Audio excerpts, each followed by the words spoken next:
All right. You guys are ready? So yesterday we had a dose and today the overdose, right? I hope you have enough coffee. Or not. Orange juice, Coke, whatever you like. Yesterday we had part one. We talked about how VXLAN EVPN works within a fabric. A little bit about two fabrics, and it was cold, so I had my jacket. I got a beating. I didn't wear my shirt. Today I wear my shirt. Camera, please. We go in part two. We go and talk today about a little bit more detailed things. So yesterday what we called an intermediate session, today we call it an advance. I have a couple of slides in there which creating kind of the base on what we're talking about, but there are not too many of them. And there's a lot of other material to cover. And I promise I will reduce the speed a little bit where I can. I'm just talking too much and too fast. Apologize for that. With this, my name is LukasKrattiger. For all who haven't attended yesterday, I'm working out of the data center network group. We're doing these switches called Nexus. And I'm working on this here for like 6-ish, 4-ish years, something like that. It's a fun ride. But let's get started. I think we are about settled. Thanks a lot for coming in again and listen to part two. And yes, I answered already a couple of questions in that Spark room from yesterday. There's another Spark room for today, and I promise I try to answer as much as I can. But it's like a community thing, right? So don't feel obligated to join, but join if you like. And don't feel obligated to answer, but please answer if you feel. And we will have some fun exchange over the time. I will keep that room open for quite some time so we can continue our conversations more electronically. For today, session objective, as I said, it's the same abstract as yesterday, but a little bit different topic, a little bit more focus on other things. So we go around overlays a little bit in the beginning, and then I want to talk about standards and implementation. As we know, there's the IETF, and the IETF defines a lot of things. It's good stuff and a lot of discussion going on between multiple vendors. And EVPN is an open standard, and so is VXLAN. So I want to talk a little bit about the details there and also about the differences, as there is always that discussion about multi-vendor interoperability, which we, of course, could do, but you don't want to do it. You want an hour switches. Sorry about that. Short repetition, control, and data plane we will go through. We will also do Tenant Routed Multicast. So TRM is a feature we released somewhere last year, and it's the first routed overlay multicast in a VXLAN network, which is fully integrated. So we go and talk about that and the differences, what you could do without TRM and what you can do with TRM itself. Multi-site, I give you a rundown, I give you a couple of details around that. There is also a breakout session, 2 hours, dedicated to multi-site alone, which we did in Las Vegas last year. In there, their configuration and additional context. As you could guess, just multi-site alone would give us like 4 hours, and that's what we did in a mini tutorial also in the US. So there's a lot of material to cover, even as it's just VXLAN EVPN, right? But there's design and so on and so forth. So we go through that. I'm a fan of not only building a network, I'm also a fan of operating a network. And I guess some of you have the beauty of going in, deploy it, and go out. And then we have other people which have to stay there. That's the guys who call me and say, my trace route doesn't work. So we talk a little bit about the operationalization, about what OAM, operations, administration, and management in VXLAN can bring. And I give you a couple of useful tools and specific use cases around that. There are a lot of hidden slides back there, as we had another session, 90 minutes, only about the operationalization and visibility in an overlay network, also back in Las Vegas. So these sessions are recorded. You can go and have a look at them. To the agenda up here, as said, we're going through VXLAN BGP EVPN, Tenant Routed Multicast, Multi-Site, and OAM. If you're missing something on topic in regards of how to build a certain piece in a VXLAN EVPN network, like service integration, there's a beautiful 90-minute session only about services integration, layer 4 to layer 7. Also highly recommended to look at that. And if there are questions, if you cannot find it, put it in that Spark room, and I'm going to respond to you with the number, with the links, and where you can look at the recordings and the PDFs and so on and so forth. All right? So let's get that started. Short introduction. Taxonomy. We have a network. And in overlays, we use a transport network, which is what we call the underlay. So overlay, taxonomy, underlay, yeah, same joke as yesterday, I know if you were already here. But we have to look at that. The underlay has a device which has a function to translate between the normal, the traditional world, and what we're doing with the network overlay, and that's the edge device. The edge device is that magic box which knows Ethernet and then also knows the overlay. But for here, it exists at this bridging function between this traditional world and the underlay for now. It doesn't know about overlay yet. What we also have is a LAN segment, and what we also have is host. And as I mentioned a couple of times, the hosts can exist in the underlay or they can exist in the overlay depending on where you want to place it. And when you have something like host overlays or virtual switches being inside of, for example, a virtual server, then you might want to have them as an underlay piece and integrated with the overlay later on. Or if it's a more traditional approach, you put that VLAN just in the overlay, and so the host, the server, physical or virtual, moves into that same context. The underlay is a layer 3 network. That's what we intend to have. So the first command you're basically doing is no switch port. That means no layer 2 trunk, no SVIs, no subinterface, something like that. Because what you do is you build after that an overlay which provides you exactly these multi-tenancy services and these bridging services in the overlay itself. So your structured underlay is basically nothing else than a transport for you. And then we put something on top. And when we put this thing on top, and you see now there is an overlay, we need a function which does the encapsulation, and this function is the VTAP. The VTAP sits on top of the edge device. It's an interface you configure, and in Cisco term, it's called interface NVE. And I think it's always 1. That interface NVE or that VTAP is this function. And very often I find myself or also others to use leaf, edge device, VTAP interchangeably, and that's fine. You don't have to be too specific when you speak with me, but others might be. So I will use it through the presentation, leaf, VTAP, edge device interchangeably, as it's a function on that entity where I have my hosts connected, where the network overlay starts. Now we have that VTAP, so we also need a tunnel encapsulation. In our case, the tunnel encapsulation is VXLAN, and VXLAN brings us a new namespace. The namespace is called VNI in that case, which is the VXLAN network identifier.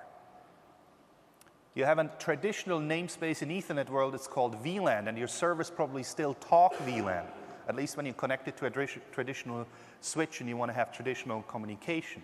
So you need to have a translation from that traditional LAN segment into that tunnel encapsulation space, and that's what we normally call the VLAN to VNI mapping, and it's a one-on-one mapping.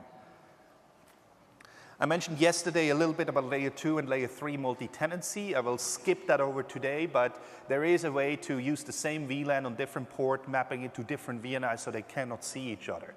We call that on per port VLAN significance or PV mappings. This is kind of the overview when we look at taxonomy, and there are a couple of additional information which you might want to look at in order to get the full picture of what actually an overlay does. This is kind of my decoder ring on where I go through to explain these kind of concepts, and then you see that it's not just an encapsulation coming in there, what's basically the data plane. There are a couple of other functions coming in there. So the first thing what you always want to provide is a service, and traditionally you want to have a layer 2 service, a layer 3 service, or a layer 2, layer 3 service. So bridging, routing, or routing, bridging together are key services you normally want to provide. Everyone fine with that? Layer 2 is enough? We don't need layer 3? We want to do both, I guess. And what EVPN provides is an integrated layer 2 and layer 3 approach. While what I said yesterday, probably you have heard me saying that multiple times, VXLAN itself is only a layer 2 encapsulation. If you don't have a control plane which does the routing piece, or you put a routing on top, independent, there is no routing in VXLAN. It's a traditional bridging approach. But as said, EVPN brings these functions in there. The control plane makes the music in there. Tunnel encapsulation, that's what we slap around a packet, right? So a frame comes in or a packet comes in, we put something on top of it, and that's our tunnel encapsulation. The tunnel encapsulation runs on top or over the underlay transport network, which you saw before when I showed these two diagrams. The first one was that transport network. The second one was the overlay being imposed. For the underlay transport network, the tunnel encapsulation in case of VXLAN is nothing else than IP UDP traffic. Doesn't see anything else. So when you think of a spine switch, traditional pure spine, it's an IP router because it doesn't need to know anything than forwarding IP UDP packets. Okay. In addition to these concepts on the top, we have two main pillars which are happening in these overlay networks in order to make them, I don't want to say simple, but more efficient. One is the control plane. The control plane helps you to not only discover peers, so you don't have to go and statically say, I want to build a tunnel from me to you. So it helps me in peer discovery, but also allows me to do more efficient learning. So in flood and learn, or in Ethernet network, you have one learning mode. I scream to everyone and somebody responds. So I flood, and on the response I learn. That's how VXLAN flood and learn works. That's why it's called flood and learn. In EVPN, we use something more efficient, which is local and remote learning. So in that sense, if a host is locally learned on an edge device, as per traditional Ethernet MAC learning, for example, all the remote switches which are part of the same layer 2 segment will learn that through remote learning, meaning I locally learn, I take this information, I put it into control plane and send it to all my remote nodes who are interested in that. That's the remote learning part. So I don't have to wait to scream around to learn something. I can actively learn as early as possible. And with this, I also keep sanity in the peer discovery process. So I only have to create peers where I really have somebody interested for me there, or specifically an interested segment for me there. After that, we want to forward traffic, and that's where the data plane comes into the case. The data plane allows me to do forwarding of layer 2, layer 3 unicast. It's basically the encapsulation process, and it's hardware dependent. So this is what your switch does. That's what your chip does. That's where you need the power. The control plane is actually what the CPU does, and the CPU is like a PC. So when you look at the two switch components you always have, you might never looked at it from that perspective. Your switch has two pieces in there. Where the software runs on top of it, that's basically my CPU, where my control plane is, and where I do the data plane forwarding, that's where my ASIC is. So you always have these two components, and you also have that when you look at the switch OS, when you look at what you write from the software into the hardware to make the forwarding efficient and work. So back to the data plane. This is 100% ASIC dependent or 100% switch hardware forwarding dependent. So you see, as long as you use a switch. If you use software, it's all in the CPU. I'm talking about a server there. But this layer 2 and layer 3 forwarding is one of these components. Now the other piece is, how do I discover pieces? How do I send an ARP broadcast? How do I send a normal broadcast? Or how do I forward multicast? I need to do multi-destination traffic replication somehow, and I have two ways in how I can do that. One of them is unicast and the other one is multicast. In the case of multicast, I send a broadcast, I encapsulate it in a multicast, I encapsulate it in a destination multicast, and I let the network do the replication. So me as a switch, I send one packet and the network does the replication on an egress base. That's how multicast works, right? And we use that for broadcast, unknown unicast, and multicast in the overlay. So we abstract these two things, right? The other piece is unicast. Unicast mode, people are using terms of ingress replication or head-end replication. So the ingress point or the head-end point is me. And when I want to send a broadcast to all of you, I have to create an individual copy to all of you guys. That's how unicast mode works. So me as the ingress point or me as the head-end have to do the work. And that's where this number of 128 replications come into the game. That's about the entity you have there. Now, as you see, there is the data plane and there's the control plane. So the data plane is what the switch chip does, and the control plane is what BGP does in that sense. EVPN equals ingress replication would be wrong. EVPN can assist ingress replication, so I would not send a copy to each of you, even as you're not interested. But EVPN will not do the replication. It's the switch ASIC which does the replication. It's a different piece, but we tell them what to do. Okay? So two different pieces there, right? I think it's very important to see there. So when you have a switch, you go and shop for a switch, whoever it is, and you say, I want to do ingress replication. Check that that switch can do it, because it might only do multicast replication. So it's not just per se given that you have EVPN meaning equal ingress replication all the time. Good? Everyone fine? There's a question over there. Let's assume for a moment that by underlay, I'm extending my layer 3 network to the host by doing routing on the host. How would that impact my overlay? Is there like a best practice where to choose the BT? Yep. If I have a host which does routing, and I want to connect my host to my network, should I put it in the underlay or should I put it in the overlay is basically the question you have, right? So first of all, a host who does routing is like an external router who does routing, right? So routing protocol rules apply or static routing apply. Now, if you want to have it in the underlay or the overlay, it's basically your decision. Do you need multi-tenancy? Do you need communication with anything which exists in the overlay? You want to probably put it in the overlay context. If it's just software VTAP, which needs to have reachability between multiple other switches, multiple underlay switches, you can keep it in the underlay, for example. So it's really dependent on how your traffic pattern is and what you want to do.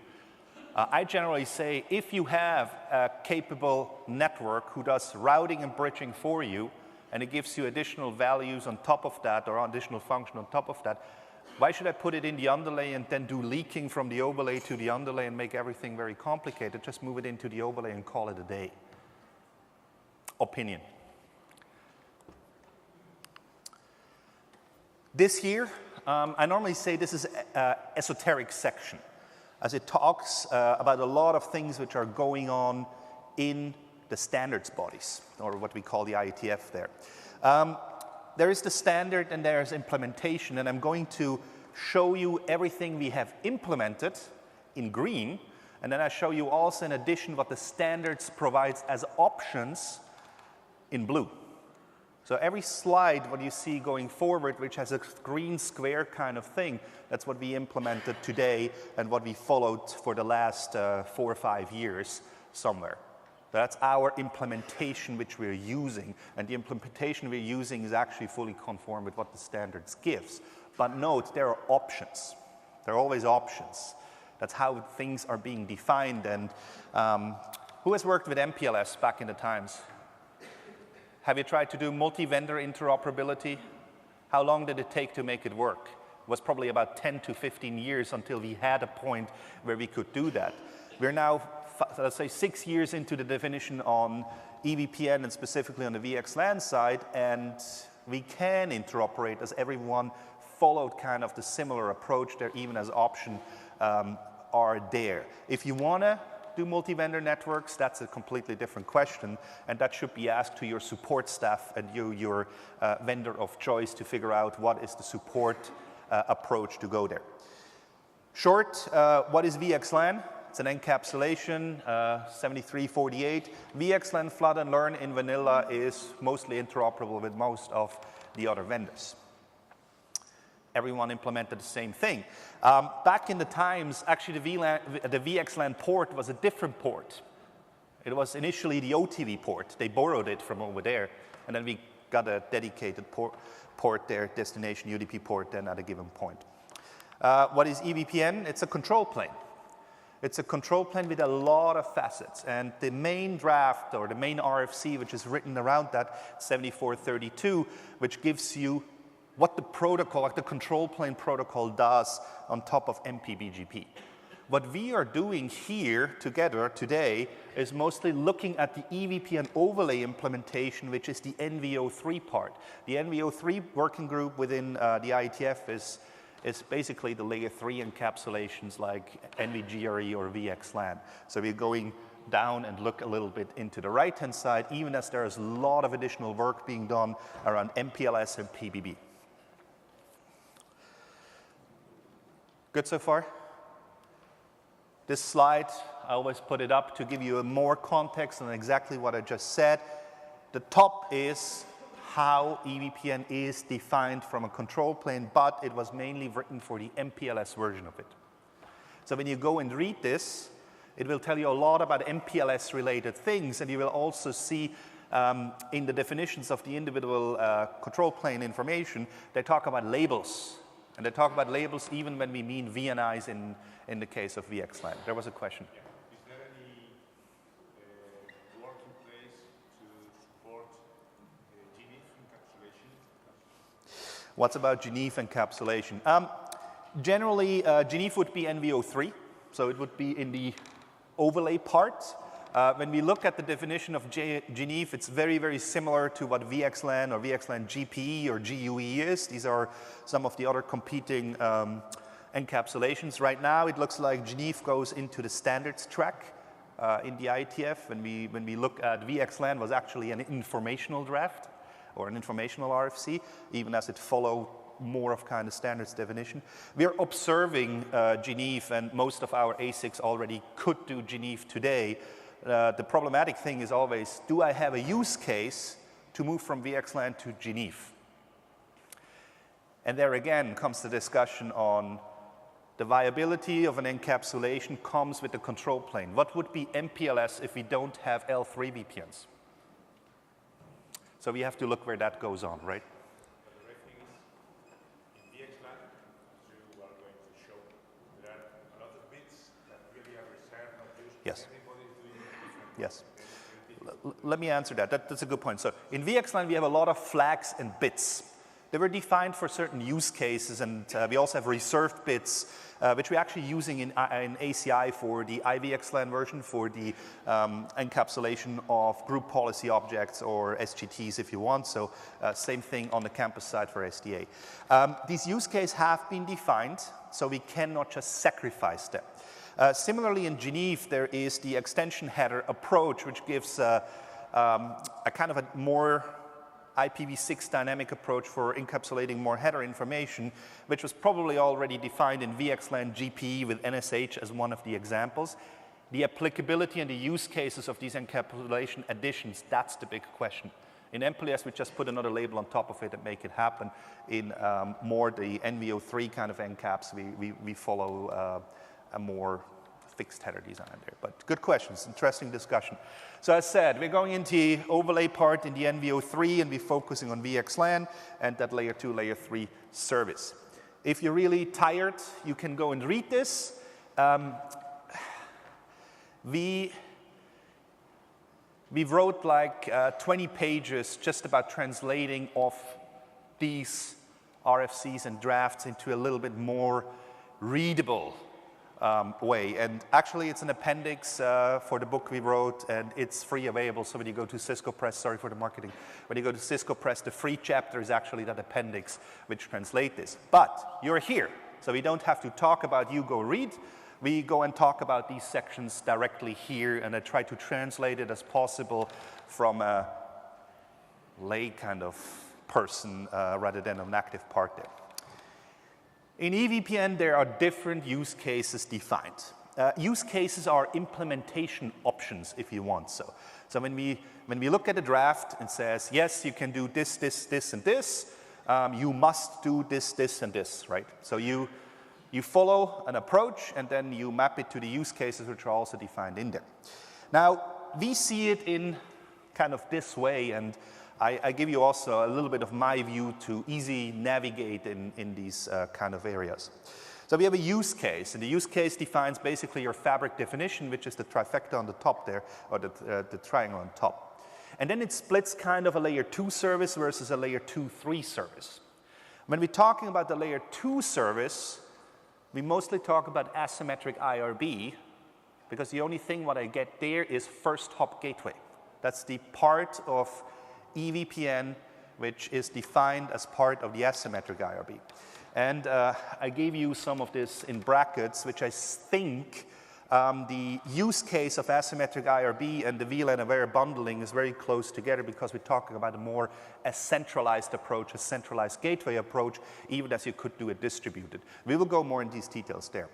The layer 2, layer 3 approach is the one which symmetric IRB does because symmetric IRB follows a symmetric routing approach. So when you think of having an ingress switch and egress switch in a transit network today, how you do routing in traditional networks, that's how the symmetric part is actually following.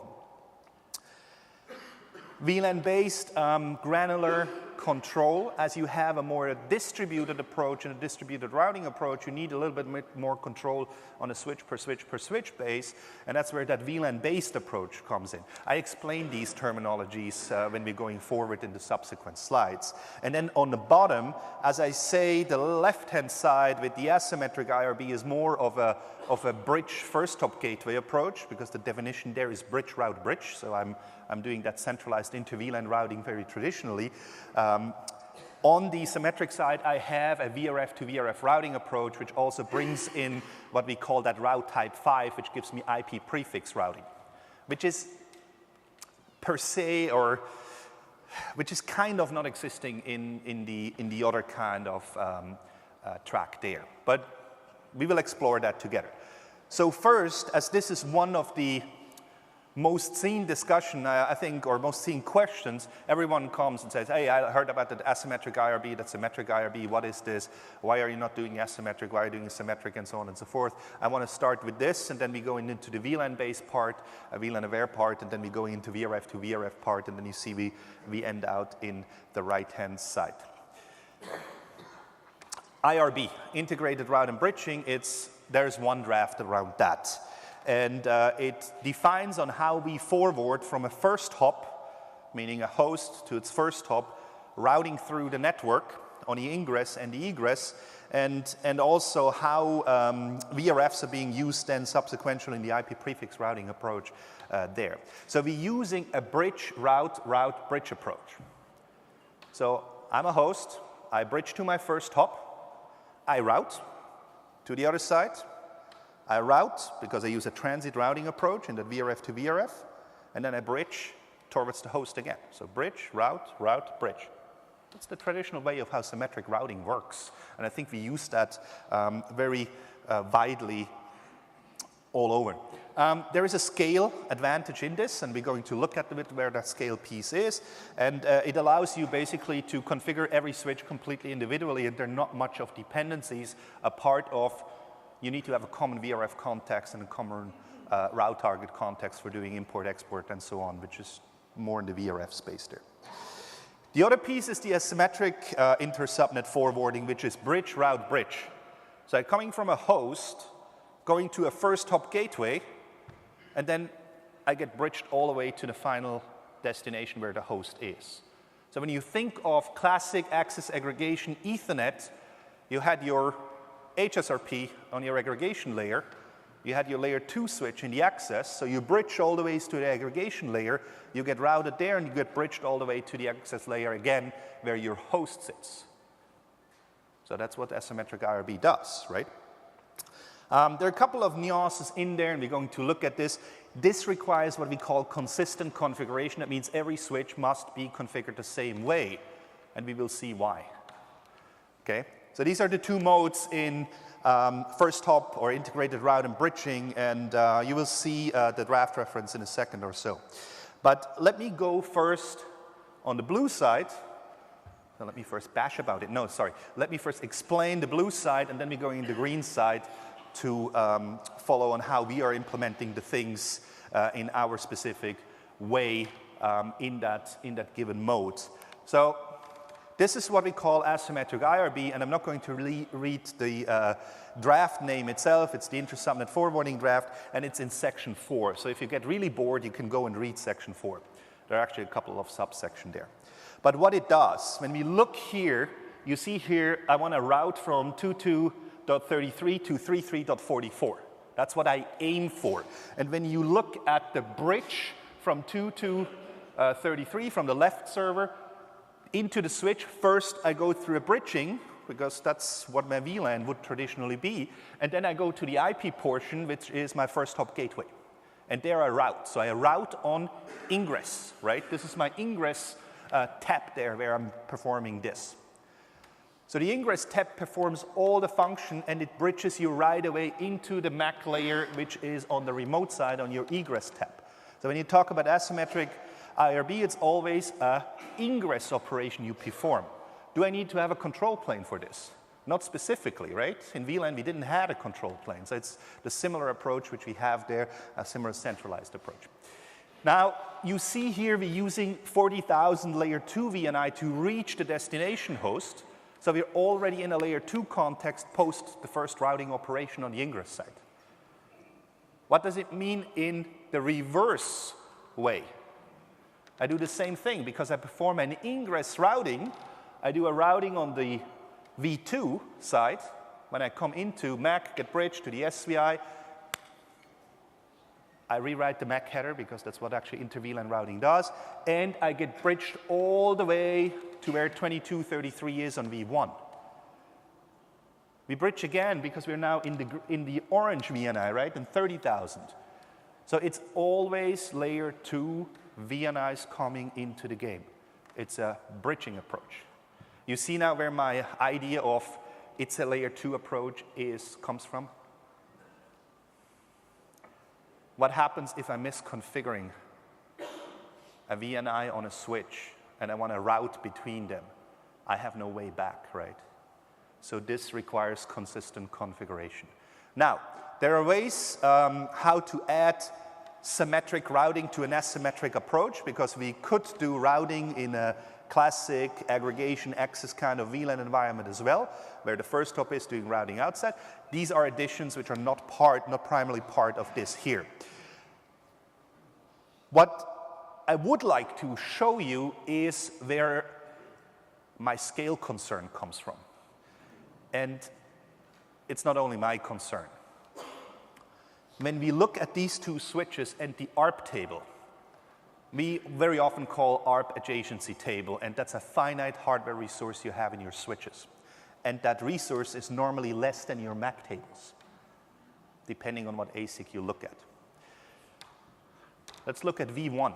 As we're using a bridging approach, so we have to have the SVI for both VLANs there, right? We come in, route over, and go out.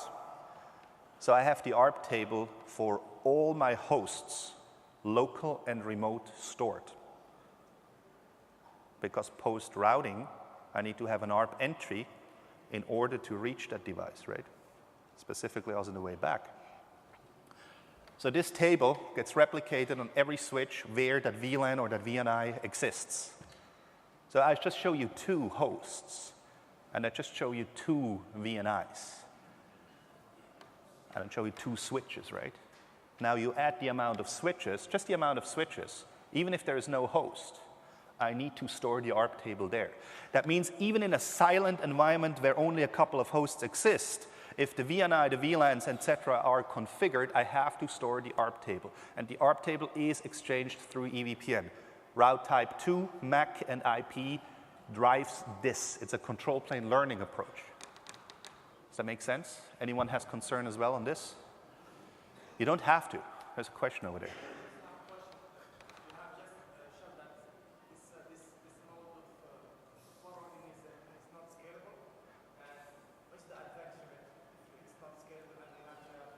Okay, what's the advantage of this, right? What's the advantage of asymmetric IRB?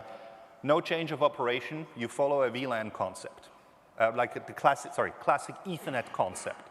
You follow a first hop routing approach, which is more centralized, looked at rather than distributed.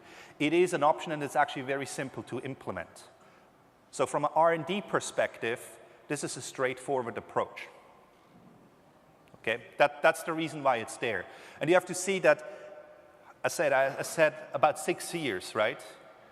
Sometimes you define something and you figure out down the road it's not too scalable and people change. But you cannot just retire something because it doesn't scale, because it works in certain environments very well.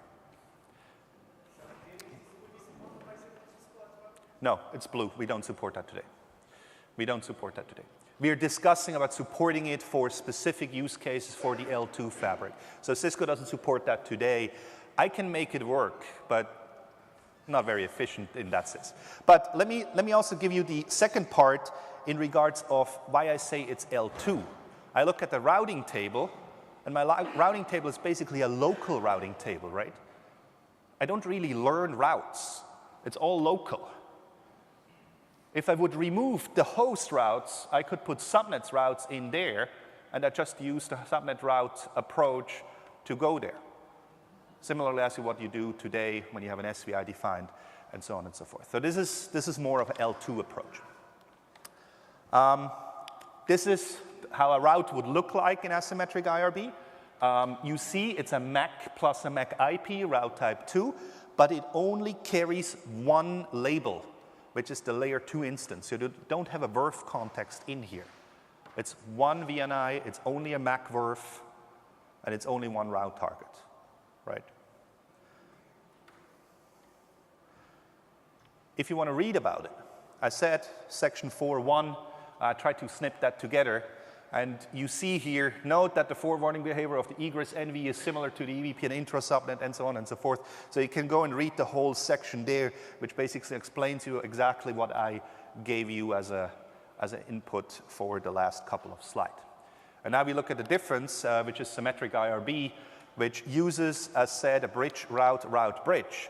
And now you see why I say it does routing twice on the ingress and the egress VTAP, because we go over the VRF context. Whenever we do routing, we're not in the layer 2 context, we go in the layer 3 context. Now we can go and argue on the scalability here, because you actually need here 3 VNIs to create the same thing as an asymmetric IRB. You only need 2 VNIs. Now how many VNIs you have available in VXLAN? It's somewhere around 16 millions, right? So the namespace is not really the problem, it's more of the resource consumption on the switch. And there are multiple layers of that. We just figured that this is a more scalable approach, as when we're performing this routing, we come from the host on V1, we bridge, we check, is it a bridging operation we need to do? Do we want to go to a host in the same subnet, in the same layer 2 context? Yes, no. If it's no, we go into the VRF context and we route. So when you sniff routed traffic, it's always in the L3. When you sniff bridge traffic, it's always in the L2 context. Direction-wise, if I go from 222.33 or 333.44, forth and back, I use the same hops from a VNI perspective, the same hops from an operation. So that's why we call it symmetric. When you remember the previous one, we use different hops in the internal components from a bridge route, bridge in one direction versus the other direction, have different numbering and addressing in there. How does an ARP table look like? And this is one of the, in my opinion, most compelling parts, because it gives you scalability and better convergence, and it reduces your failure domain. ARP is stored only local. As I route between host 2233 and 3344, I don't care on a remote ARP information of that remote host. That's only the switch which hosts the first hop gateway, in that case V2 for that host B and V1 for that host A. So the ARP tables are local. So the finite resource of the ARP and the adjacency table is actually broken down to a single, the smallest entity, which is the switch where it's being connected to. When we look at the routing table, how does the routing table looks like? I have a host route.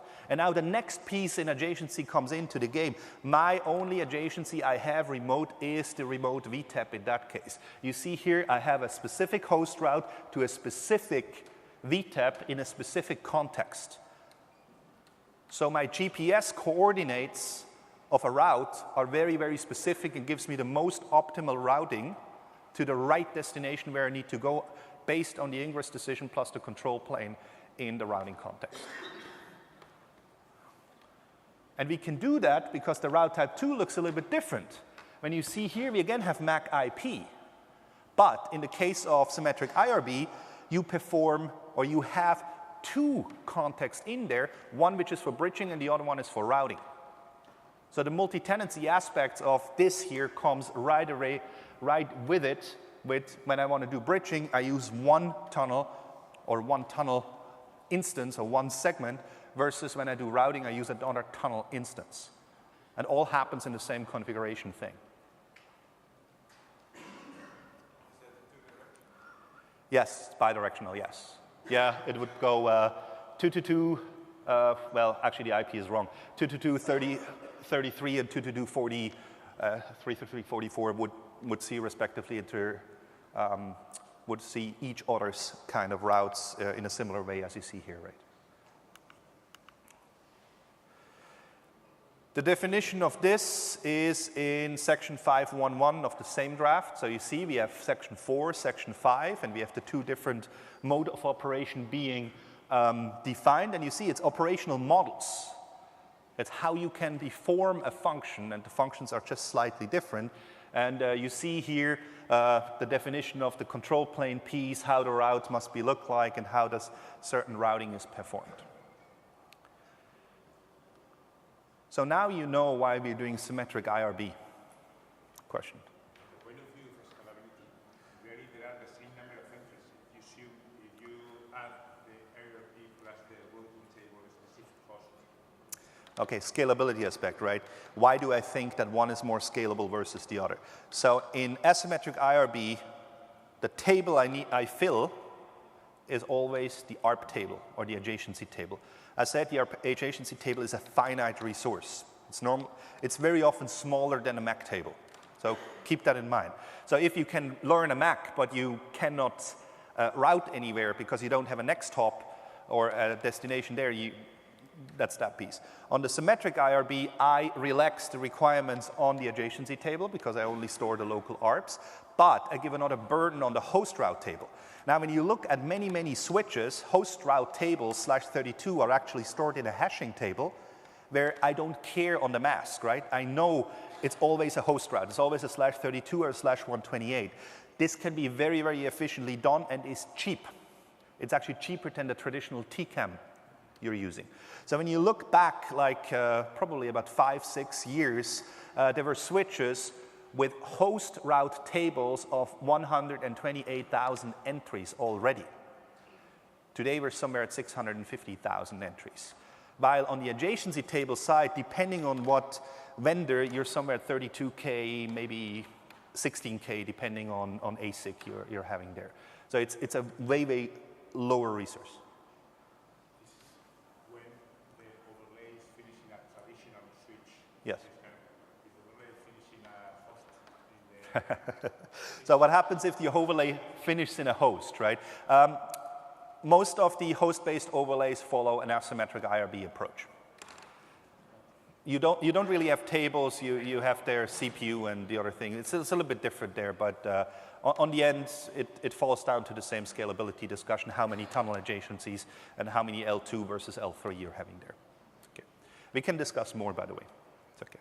All right. Let me go to the VLAN aware and VLAN base, and why I think these guys are kind of packed together with the asymmetric versus the symmetric IRB. It's not hard. It's actually a little bit loose there, but let me give you that point. So the single subnet per EVI is what we call VLAN based. EVI is a MAC-VRF.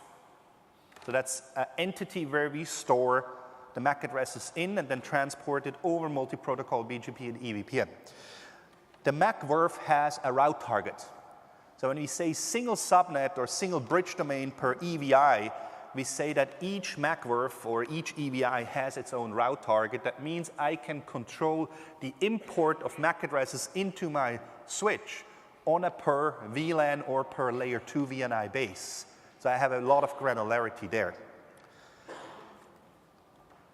The other piece is when we go in VLAN aware, where I have one EVI for N subnet or for N bridge domains. So I put a lot of VLANs, a lot of VNIs, a lot of MAC addresses just in one bucket, and I say import. Now, when you think of the asymmetric IRB approach, where I have to configure anything, anywhere, anyway, because otherwise it will not completely work in all the cases, that kind of works very well. It's one command, it's one import, and I import everything. That's great if you have enough table spaces, depending on how large your networks are. On the other side, when I go into the VLAN based and match it with the symmetric IRB, where I have more of a context per switch, where you're looking at the configuration very granularly on what I configured on a switch per switch per switch per switch based, I want to have that granularity to control what I actually import into that switch. And remember, software is cheap, hardware is expensive. And that's in regard of the ASIC consumption, right? BGP, I can store a lot of routes in BGP. I don't need to download them. At least not in the VLAN base one. In the VLAN Aware, I have to download it. In the symmetric IRB, you must to a certain extent as well. So how does that look like? You see that purple thing? That's what we call an EVI, EVPN instance, or local to the switch, a MAC VRF or a MAC VRF. It's basically a VLAN with a VNI, a route distinguisher, and a route target if you want so. So we take this with the VLAN and attach a route target. So when we do an import of this, we're just importing the MAC addresses for that specific VLAN on the switch. So I can control that on the switch per switch, on a VLAN per VLAN, on a VNI per VNI, on a MAC VRF per MAC VRF. It's a one-to-one mapping. Very consistent, very clear. And you might remember me saying, or hear me saying, that we have auto route target macros and auto route distinguisher macros. In this case, the auto route target macro comes handy because I don't need to do a design on route target, and I don't need to configure it explicitly on a line per line, on an EVI per EVI. I just use the auto and derive the values there, which is autonomous system number, column, the VNI of that respective EVI. Here the definition of it in 5.1.2. Let me see, which one is this? Yeah, as such, a BGP RD and RT are per VNI. So it's a very granular kind of approach in how it's being defined. And then there is a little extra, and you will see some output from our BGP. You will see the output from the switches, how it looks on a route type 2 in BGP, and you will see there is a 0, and I have the 0 here in orange, and when we use that VLAN-based approach, this number must be 0. So it's not nothing, it is 0, which is different than having a value in there, right? Meaning a numbered value there. So this is how it looks like when we do VLAN-based. And now you will figure very, very fast why VLAN-based and VLAN Aware not per se interrupts in every area mode. And that's actually one of the discussion points we have here. So here's VLAN Aware. VLAN Aware uses multiple VITs or VLAN IDs in a single EVI with a single route target. So I import all the MAC addresses which are stored for these different VLAN IDs into a single MAC VRF. That means all of them I learn unconditionally. I cannot filter sub. Right? I have to take that bunch. As a result of this, we need to have an additional identifier to know that VLAN 10 actually has to be imported in VLAN 10 and VLAN 20 has to be imported in VLAN 20. Before, when we go back here, here, we don't need to know the VLAN, right? We just import it based on the EVI, and that EVI, that single instance, has one VLAN, so it goes in that VLAN automatically. But in this case, we need to have an additional information, and this additional information is carried in that value which was previously 0. Here it's 20, and it denotes the bridge ID information on the switch where you want to import that. Data plane VXLAN looks exactly the same. Control plane looks different. That's how you control the information of the control plane to be downloaded in the right switch context where you want to go. Now, here you see it, the Ethernet tag ID in all EVPN routes must be set to the normalized Ethernet tag ID, so this is this VIT in that case. Now, if one says must be 0 and the other one says must have a value, what are we doing with that? Which we are following. And this is one of going into different direction depending on what you want to implement, depending on what your use cases are, where you cannot say VLAN Aware and VLAN base just per se interrupts because there's different use cases and follows a different kind of string of decision you basically made. Can I make VLAN base with VLAN Aware work? You will see something upcoming in regards of discussions how you could make that work. And in essence, if you only have an EVI and one VIT, it could work, right? You just need to get that 20 out there, and then we could make it work. So there's discussion ongoing, there's discussion in this area here, and here you see the comparison of the two different approaches again. So we do import of a per VLAN basically in the left-hand side, and we do an import on a per super VLAN kind of context in the VLAN aware mode. Does that make sense, kind of? Can you follow on the way where I said a symmetric IRB, VLAN aware, symmetric IRB, VLAN based, and the differences in there? Okay. We have another part here. And that other part is the VRF to VRF routing approach. And as the left-hand side of this kind of pyramid kind of thing follows a layer 2 approach, I don't want to talk about the VRFs in there. But if you would implement it, the IRB function would have to support that respectively. For now, there are some definitions being made around this, but in the case of true symmetric routing, you would always go in kind of a symmetric IRB kind of mode.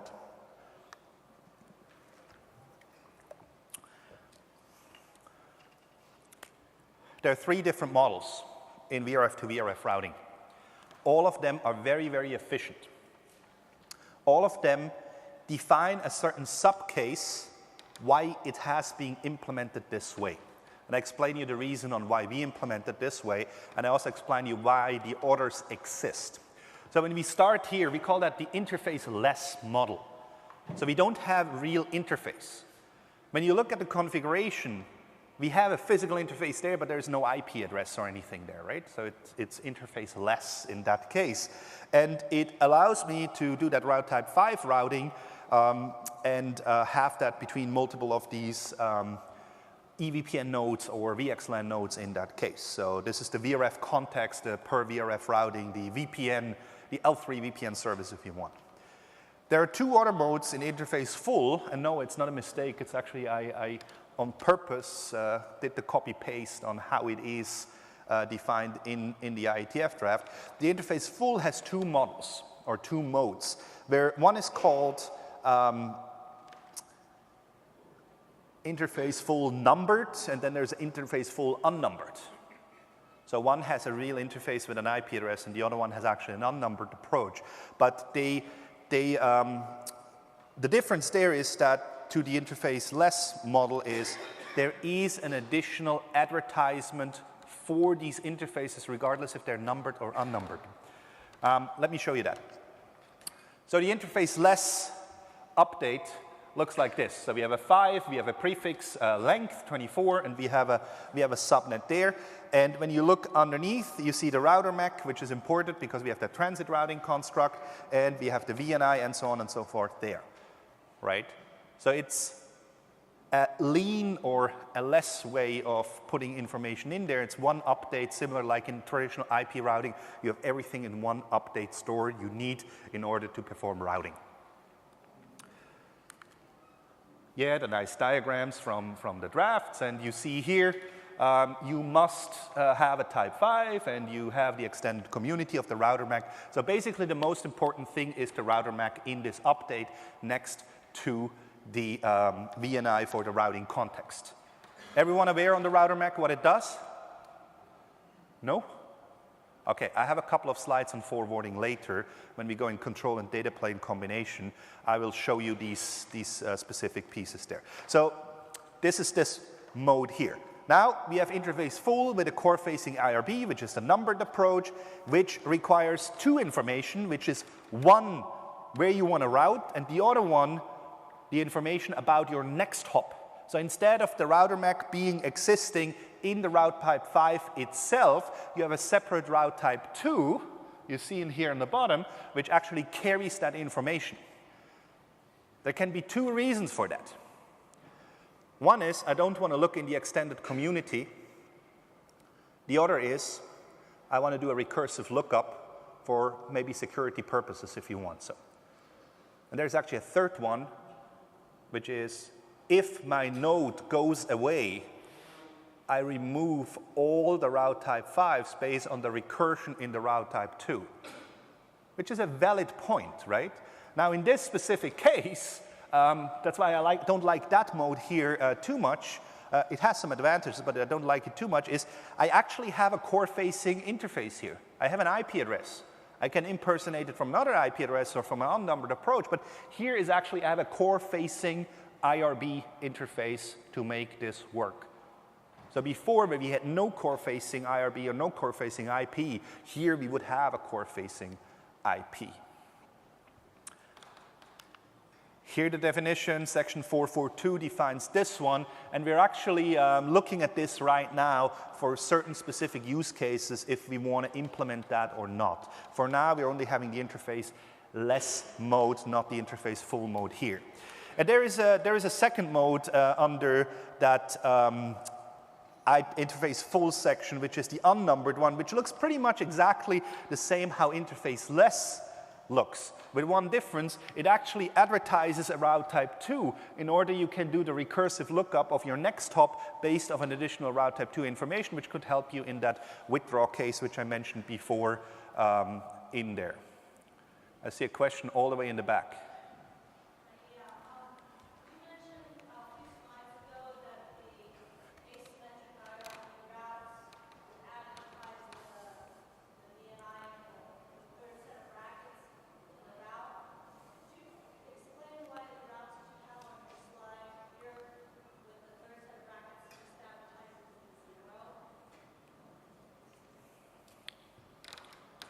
I'm not sure if I get your question. Let's talk about that afterwards. I didn't hear it acoustically, and I could run with the mic or you come in front, but we can talk about that.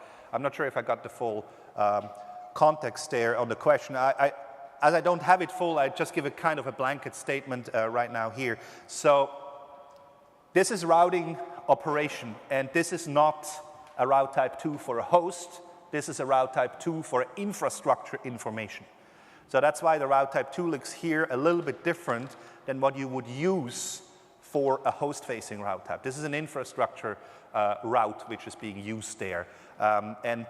We should not move it left or right with the asymmetric IRB or the VLAN-based VLAN-aware in that context. It's really purely there. And as I said, I haven't understood fully your question, but we can talk that offline in addition there.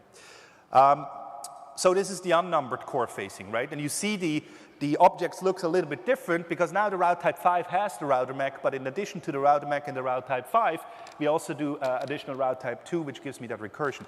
Now, when you think of it, did I ever needed a MAC routing information to perform IP routing? I didn't, right? I used ARP for that resolution. Now, if I give you the MAC information already in one package, in one route type 5, why do I send you additional route type 2, which gives you a dependency on what you send and order and so on? Again, there are use cases where you might want to do this, but I think the interface less model is just leaner from the amount of information you exchange between the switches and respective lookups and so on and so forth. But as said, there are valid use cases there, and actually it's a very interesting approach, and we made this here work in our switches as part of interop testing, which we do every year with some other vendors. And for now, we have a way, but I will not claim support for something that when you call TAC, nobody has a clue about. But we could support all the routing modes pretty much in this cases here. All right, control and data plane. So we talked about the standards and implementation, and we go now actually in the control and the data plane, how we implement it and how the forwarding would work and how the output looks in our systems, meaning NXOS for now. There was a question there. Sorry for this question, maybe I missed the point, but if you do a hairpin on one edge switch, is there the example? If you do a hairpin on one switch. One VLAN 2 on one switch? Yes. You have to do a root targeting for the next port 2, and is this asymmetric or symmetric? That's a good question. It depends on what you exactly do. So if you want to do a hairpinning approach, right, It doesn't fall in either or, meaning in either asymmetric or symmetric or either in the VLAN over VLAN base. It is independent. You can perform most and all of the use cases with either or the forwarding mode. You just have to look at how you configure and how you perform it. So a router of a stick, for example, would be a pure layer 2 service, and then the router on a stick outside would look like a host for the fabric there. So that's possible. We call it router on a stick. That would be no IRB. That would be non-asymmetric, non-symmetric, but would look like an asymmetric approach. All right, so host advertisements. I want to recap that a little bit because I gave you now the dry draft kind of representation, and I give you here a little bit more of packet forwarding, route updates, and so on and so forth. And some of you might already have seen that. So host advertisements I learned based on MAC, and it creates a route type 2, and it populates a route type 2 with MAC only. MAC only in layer 2 context, that's the only thing I get at first. And when we look at the other hosts, that's the only thing I have, right? I just learned based on MAC. And the route type 2, which is a MAC only in that case, has one MPLS label, which is the layer 2 VNI, meaning the bridging context, and one route target representing the MAC verb. And the MAC attribute is a mandatory attribute and it's a primary attribute. That must be there. IP is optional in route type 2. Just keep that in mind. When we look at the output, and I keep them in there, it's pretty much as what I showed you before. It's a route type 2. We have 0, 0. You see the ETH attack. We use VLAN based, must be 0. That was the draft says. And then behind that, the MAC address length and the MAC address. And then down here, you see the MPLS label 1 with the L2 VNI and the route target respectively to that EVI. So this is classic VLAN base update you would see. When we go on, sometimes switches ARP, right? And in our case, we have that symmetric IRB implementation, means we have a first hop gateway where we take the ARP information in and advertise them as host routes. So in the case of VLAN-based symmetric IRB, which we're doing, when we ARP, we populate the control plane respectively with IP information. So when you look at the update up there, we still have MAC, and we still have the MAC context in layer 2 VNI. Now we get IP address length. Could be also IPv6. I kept it on v4 here. And you get the L3 context, meaning the verb where you're sitting in. Because you need that for the symmetric routing approach, right? So you have 2 VNIs. Layer 2 VNI, layer 3 VNI. Layer 2 VNI bridging, layer 3 VNI routing. It's actually how the things are going. Now, when we go forward here, you see now it's still a route type 2. It's not a different new route type, but we populate more fields in there. It's now a MAC and IP. It's a MAC and IP, and as there is an IP portion, we have MPLS label 2 with the L3 VNI, which is my routing context, and I have 2 route targets. One is used for the bridging and one is used for the routing, and these are different route targets. Do I have to configure them? No. If you use the auto macro, we do it for you. Don't have to care on these pieces there. How does it look from routing output in the switch? It looks pretty much the same on the very top. You have now an IP length and an IP address in there. Before it was zeroed out, it was not there. And then when you look down here in the receive label, you have now an MPLS label 1 for L2, that sticks. And you have an MPLS label 2, which is the L3 VNI, which is used for the routing piece. Why I would like to have two routes, one just for the MAC address and the second one for the MAC address and the for the IP. Is not the second one is enough? It's a very good question. Why do I have to do 2 routes instead of just having one with all the information populated? We decided in the beginning to generate an independent MAC only and an independent MAC IP for the reason there is non-IP hosts. There is a reality, they exist still. And some of the, it still exists. There are also silent hosts which don't ARP, right?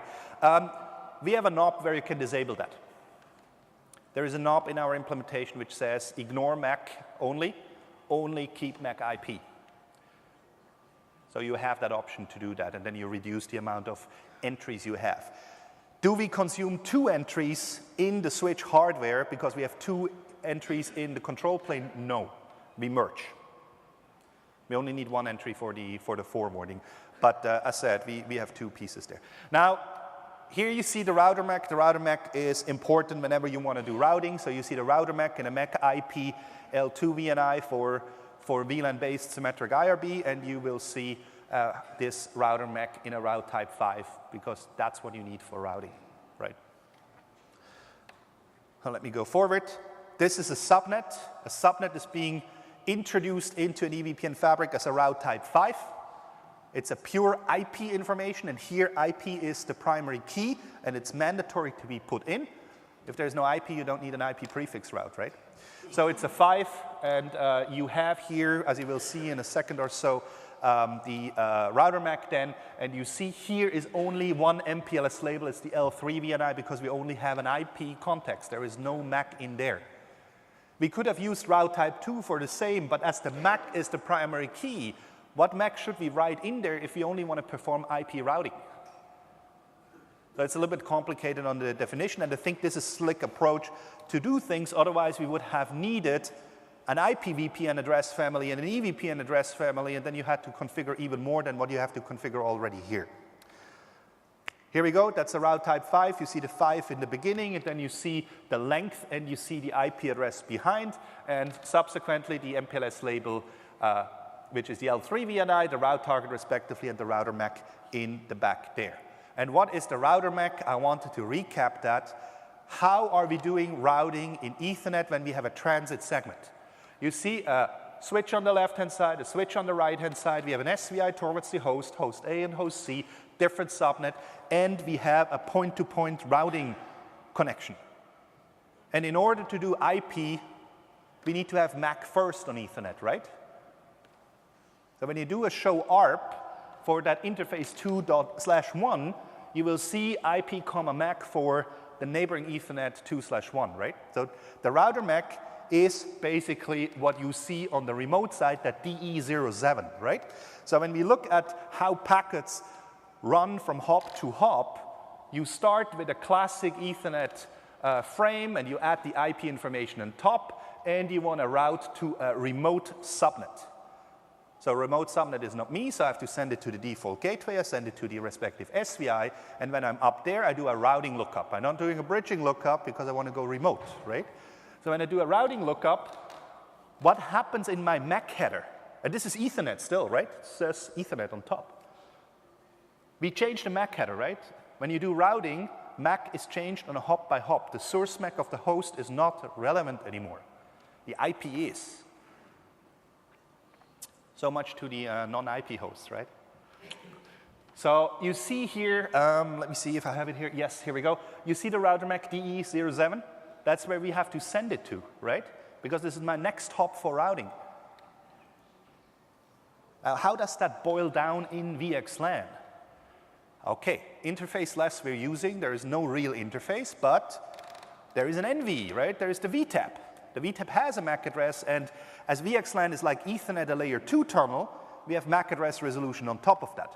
Do we want to ARP for that? Do we want to use ARP for that? No. So we use that information in the control plane to program the DMAC, the remote MAC on my NVE. So when I do the routing, same thing on the first hop, doesn't look different. When we go one hop behind, what are we doing?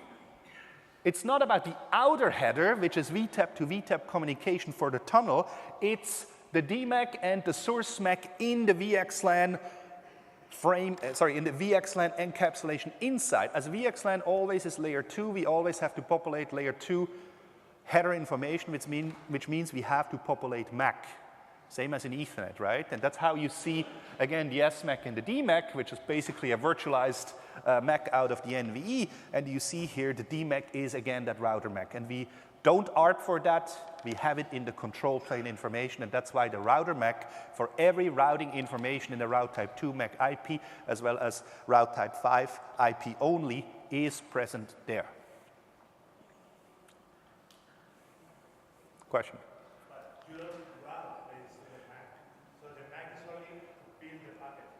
Yes, the MAC is only there. We don't route the MAC. The MAC is only there for resolution and populating the inner headers. What is happening with the MAC is something you don't have to share. It's something commonly known as. Why do you need that? Yes, the MAC. Okay, why do you need that MAC? So first of all, you use VXLAN. So you're required to populate an inner header, must, right? What is my DMAC? What DMAC should I put in there? Every switch is different, right? You're in a multi-access segment. You can try that, and in some cases you will fail there. We can discuss that if you want to. It's not a problem there. So this is the clean way of doing it. You can use a all remote node MAC, like it's being done in some other environments. We decide to use the effective MAC of the system itself. Remember, we don't ARP for that MAC, right? We keep the control plane information and use the control plane information there. All right. Symmetric. Just for you for next time, I think that you make a mistake on the destination IP from the VXLAN frame. Destination IP to be 207 is the DIP, 10207, 10201. I guess the SIP is probably wrong. Yeah, you're right. SIP and DIP is wrong in the outer. It would be 1 and 7. You're right. I should fix that. That's copy paste probably. Now, as we looked at the routing, let's look at the flow when you do symmetric IRB from host A to host C, right? Different subnets, so we go there. So we go first hop, same thing. We do classic routing, different subnet. And you see now that, again, the source MAC, the DMAC is populated as the router MACs, respectively, local and remote. And the inner SIP DIP is relevant. It stays while the source MAC DMAC changes on a hop by hop. And the same thing is the other way around when we go back. So that's the symmetric approach, right? And we always follow that VNI 5000, which is the VXLAN VNI for routing, which you see the L3 VNI back there. So we stay in the VRF. When we look at asymmetric, just to give you that input, it is a bridge operation to the switch, then it's a routing. You see, I'm using the VXLAN VNI of 3002, so it's a layer 2 context to reach host C. That's in one direction. When I go in the opposite direction, we do C to A, and there I use 3001.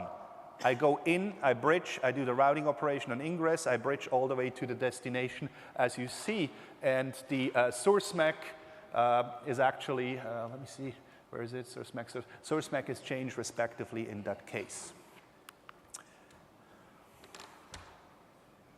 Was a little bit of repetition to yesterday, but I didn't have the asymmetric ones in there.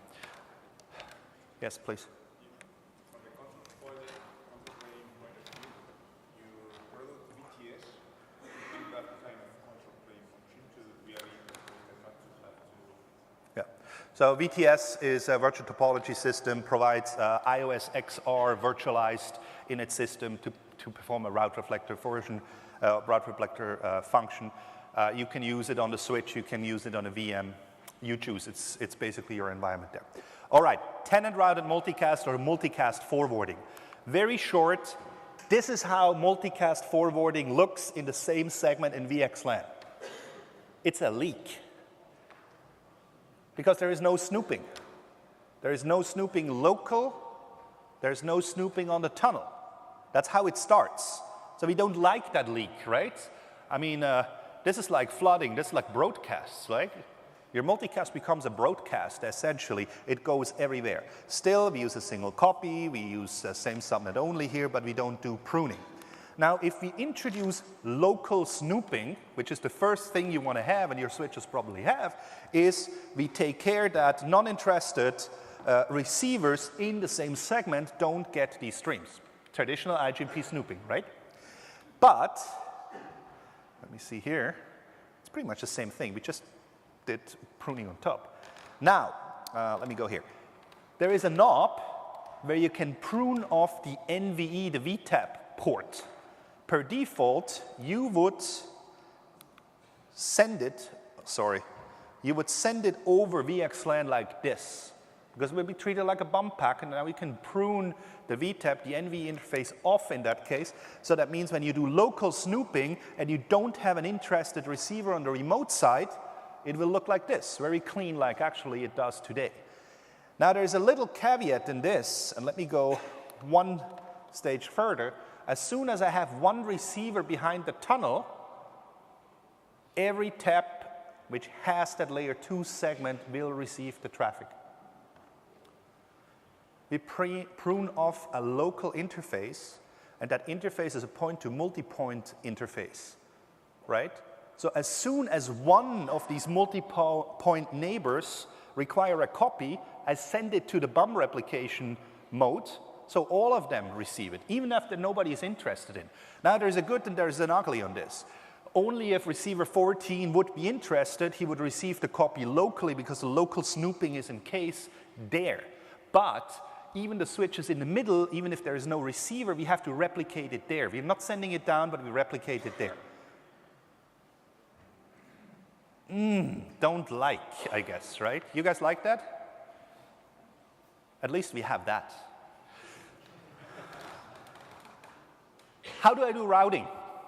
As I said, we treat it as BUM, right? And we don't do, it's VXLAN, it's layer 2, so we don't do multicast routing, so we have a router on a stick. Now, as there is a router on a stick, it's not only multicast becoming multicast multiplied by 2, because you send it on one side in one direction and then say it back in a different VNI in the other direction, it is also going external and internal back. You guys like that? I don't. But this is what actually traditional multicast forwarding in VXLAN would look like if you would just keep it as it is. You can start doing PIM peerings over the tunnels, you can try to do some fancy stuff there, but I tell you, it will look like this leak here at a given point. So let's make that better. We looked at it and we said, first of all, we need routed multicast in the overlay. We have unicast, we have to do multicast. We have to do multicast layer 2, layer 3, we have to do unicast layer 2, layer 3. Logical conclusion, right? Same thing like you do IPv4 today, you want to do IPv6 as well. Do we? We do. So we wrote something, my dear friend Ali Sajasi wrote this MVPN seamless interop, and what we're actually doing, we're introducing MVPN into a VXLAN fabric. So multicast VPNs. And it looks pretty much exactly the same how you would do it in an MPLS network without the PIM. So let me go on. What are the functional components of it? So the first thing is you need to have a PIM-based underlay, right? If you want to multicast in the overlay, why should I send unicast copies to everyone? Use a separate multicast from your layer 2 VNI. That's how you scope these information, right? You prune them into a separate group rather than where the BUM is coming in, and you can use the same rendezvous point infrastructure if you use a multicast underlay there. What are we doing in the overlay? It's BGP-based control plane. We use NGMVPN, so no PIM involved. It's next generation multicast VPN, which allows us to use the replication mode of VXLAN and the encapsulation of VXLAN to transport these information, but with the information of a MVPN, of the MVPN types there. So you use the existing route reflector, you can use the overlay completely rendezvous point less. The fabric is the rendezvous point. Every switch is basically your rendezvous point, so you're going more directly in a source tree rather than into a shared tree in the overlay. Pretty efficient there. There are a couple of other things. We have what we call a distributed designated router. So every of these guys is a designated router. So when we do routing, we always perform routing between same subnet and also between different subnet. So as soon as you go to the first hop, we do multicast routing. It's like a host routing approach, right? But when you think how inefficient actually multicast in the layer 2 segment is, that's the way going forward to fix that. So what about the forwarding modes? So the first thing is we do also a layer 2 mode. And the layer 2 mode is if you only need bridging. So TRM, Tenant Routed Multicast layer 2 only. Sounds funny, right?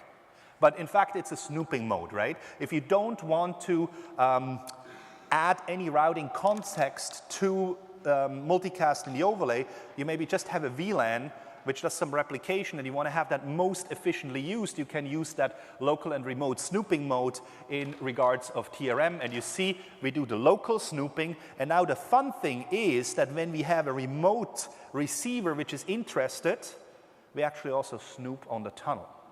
You remember the difference from before where we send it to all the taps, and here we only send it to the actual tap which has the receiver behind that. We're using EVPN route type 6, which is a route type for multicast proxy information advertisement, IGMP proxy information advertisement, SMET routes in that case, and ensure that we can also make that more efficient. So that's the layer 2. But the real fun thing is when you do layer 3.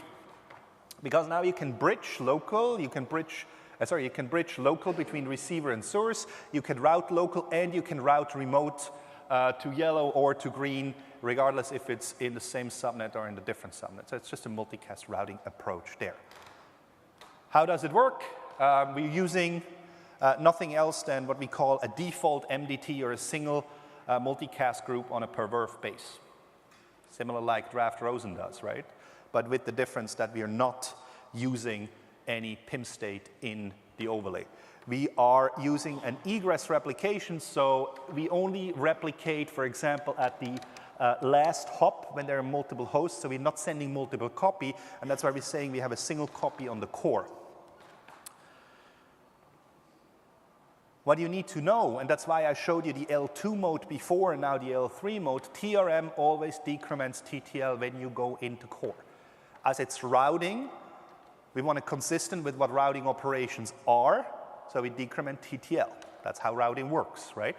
So if you need a non-TTL decrement, you're going into the layer 2 mode and take the snooping. If you are okay with TTL decrement, you can use the always routing approach.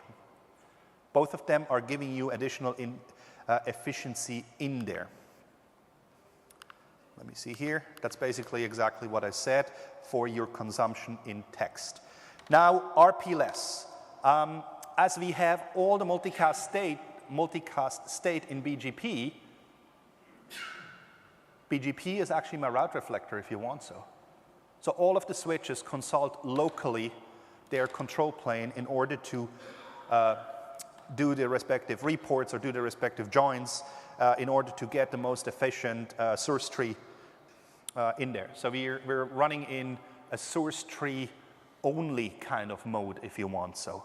There is another approach which you can use if you have already, and you probably have, external multicast receivers or sources. You can use an external rendezvous point. You can use your existing rendezvous point infrastructure, and subsequently you will be able to mix the RP-less and the external, meaning peering them together with an MSTP kind or a PIM Anycast approach, that for your traditional infrastructure you can use the normal PIM approach for a rendezvous point and send the information over the control plane into BGP for the respective state, which gives you additional advantage that you don't have to go in all of these share tree kind of approaches over and over again. So how does it look from a control plane? First of all, we have a VRF. The VRF now gets a multicast group, 239.112, and it has a route target because we use MPBGP and MVPNs in there, so it follows the EVPN kind of approach you already did. As soon as the switches come online, which are part of this default MDT, that multi-destination tree, they will join with a S, G, the underlay. That's pure underlay. They will join it, and you will have for each tap S, G with that group, meaning for each tap which joins that VRF. You can control this on a per VRF base. So you don't have to configure it everywhere. You can configure it very selectively. Once a source comes online, in that case it's source 10, and I'm late, just for the record. Source 10, we will advertise NGM VPN type 5, which tells, hey, I'm a source, I'm here behind this tap. That's a good thing, right? So now the control plane already has source and location information present. So guess what happens? Not much happens from state. This is, by the way, the S, G entry from a per VRF, from a per VRF mRoute output. And you see we're only having host facing. We're receiving the IIF from source 10, which sees there's multicast traffic coming, but we're not leaking anything into the overlay yet. It's just there and ready. Now what happens when we have a Where's my source? Sorry, where's my receiver? My receiver joins with a type 5. It is the originator of leaf 4, which is that last leaf, and we have the exact information which we want. He wants to join a specific group. We have the source already, so we have the S, G already present, right? We have all the information in the control plane, and at the point where we install it down, the multicast traffic will flow. Now, very important. You remember we have an overlay and we have an underlay. In the overlay, we have a very, very specific and clean information where we actually want to send the traffic, but in the underlay, all the VRFs are in the same group, in the same default MDT. That means every switch who has that configured receives it. That's today. Upcoming, we improve that. We go into what we call the SPMSI, the selective tunnel mode, where only the tunnels will receive it where you actually need it, depending on the data rate. So we do that same switch, which is actually in MVPN already defined. Just a little bit of my multicast, and I have a link in the back where you can read a little bit more, and it works actually very nicely as we don't flood any IGMP reports or joins anymore in the fabric at all. We're trying to prune and control everything as close as to host. So same as in unicast, the demarcation, we try to do the same thing on the multicast side. All right, one of my fun topics, multi-site. And again, I could spend another 4 hours just on multi-site right now. But let me go shortly through the most important pieces. And this is the journey which we did. We had multi-pod, we just used VXLAN EVPN everywhere, stretched it across multiple data centers. Fine. We tried to put OTV in the middle, got complex. You remember my dinosaur which I had, where you have to stitch everything together, you have to think how control plane and data plane learning works together? You know the pain, right? And then we did multi-site, and multi-site uses an integrated approach. We use the same control, the same data plane, but we do domain separation. So if you need to stretch a broadcast domain, at least I give you enforcement points and protection, that a broadcast storm doesn't go all the way through, similar like what we did with OTV, right? We took all the concepts of OTV actually and put it into multi-site to be a viable DCI for geographic dispersed data center, but also for inter-data center use cases. Functional components, you have a site internal fabric, VXLAN EVPN, how you do it today, nothing different. You have the border gateways, and these are the magic boxes. What kind of leaves, what kind of spines I use doesn't matter. The border gateways are autonomously. They just need to be integrated in VXLAN EVPN. They need to learn the route, local and remote, and they perform the action completely local and based on EBGP next hop behavior. So your site 1 is an AS, your site N is an AS. When you go from 1 to N, you change the AS. What happens in BGP? You do a next hop rewrite, right? The next hop rewrite at the boundary where you go from one AS to the other AS, and that's what we're using. We're not only using that part in the control plane, but also in the data plane where we're rewriting the router MAC. You remember the router MAC? It changed, right?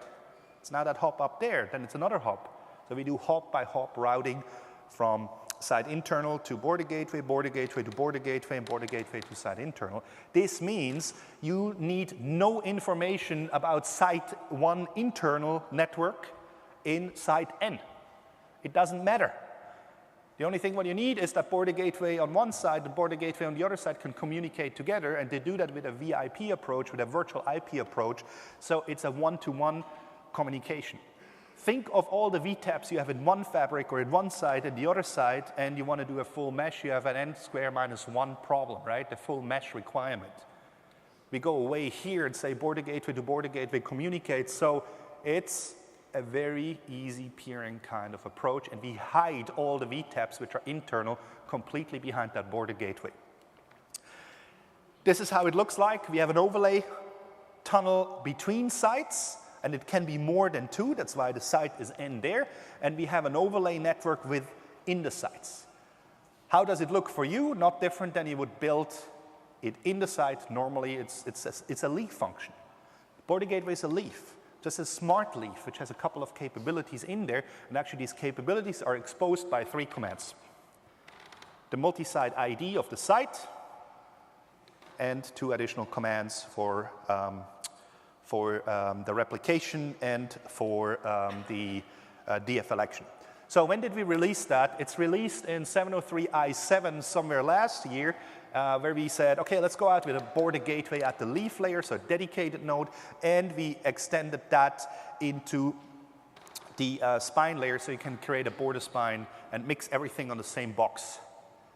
It works. If you want to do that, you choose. I show you just the conceptual piece. The white paper we wrote has all the different designs which we would recommend in there, including a border spine, border gateway kind of approach. So we use an Anycast approach. Again, we use Anycast a lot in routing. That's the easiest way to have multiple entities having the same personality. So each of them is an individual node. Each of them has an individual personality, but we put them kind of in a cluster together, and in that case, we build a cluster up to 4. Is it limited to 4? No. Right now, we test it up to 4. If you need more border gateways in one site than 4, tell me. I heard 6 this week already, and it's pure control plane function. As these nodes are completely individual, there is no fate sharing in a sense of I need a peer link there. By the way, just for the record, we're going to add border gateway also with VPC, where you're limited to 2, like VPC is, right? Let me continue. We have a virtual IP and we have physical IPs or individual IPs or primary IPs, which we call PIPs.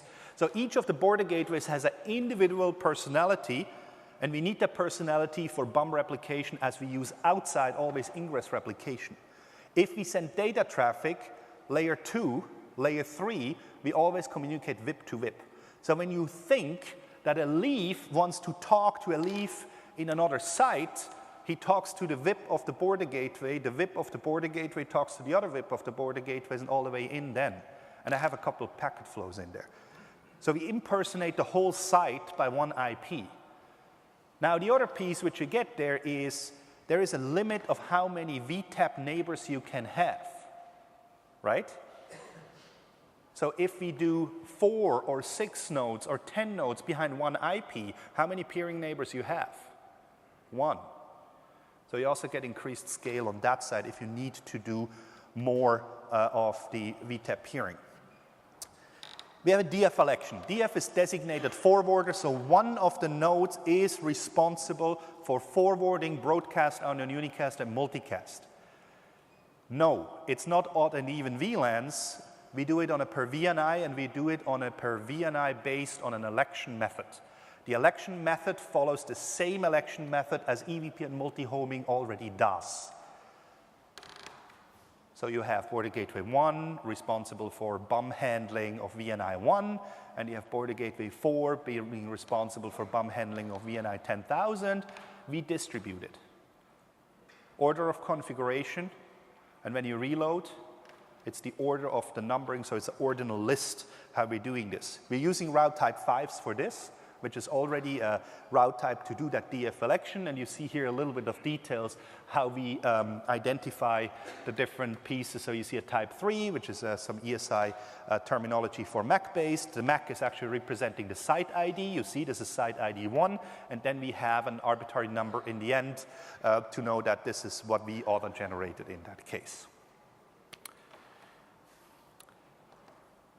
When you have VIPs, who did VPC? VPC and VXLAN, anyone? Okay.